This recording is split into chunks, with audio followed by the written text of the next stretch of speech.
So, from this basic 5 key themes that I had found in the data, I constructed a model of adult development with the child, beginning on the bottom with personal agency to act, to come into a program, to learn child development. And I'm going to go one step ahead and come back to this model. I'm going to describe this first leg of the journey up on this spiral. It starts with personal agency to act. So you can see that this is the first part of the spiral. It starts with the personal agency to act, stimulated by feelings that something is off, either in myself, either in my family, or in my child. That, of course, leads to new learning, which is the orientation to child development.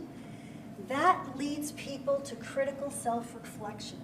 So that's a step along this rise to further development. And with the reflection comes differentiation from the past. With critical self-reflection, people are beginning to be able to differentiate from things that they thought would never go away. Began to have a grip on them that was just not going to change.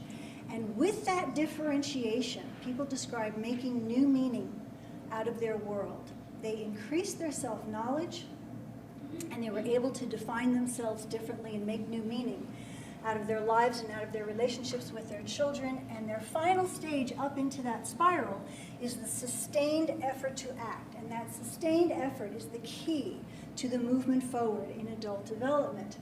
And that results in both cognitive and affective development. So now let's go back to the spiral.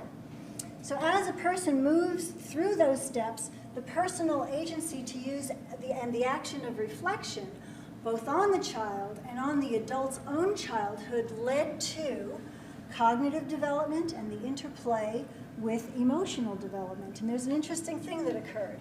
Cognitive development stimulated emotional development, and emotional development stimulated cognitive development, and I'll describe that more in a minute. With further intention to act, to nurture the child's development and use critical self-inquiry, then came the emergence of adult well-being. And again, with the use of personal agency and the sustained intention to act, by nurturing the child and using self-inquiry, came the emergence of wisdom.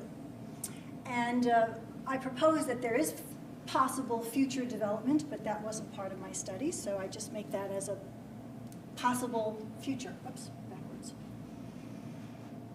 So, this is the model that I had made of the synergistic interplay between cognitive and emotional development. The 3 aspects of cognitive development: shifts in perspective, differentiation from the past, new meaning making,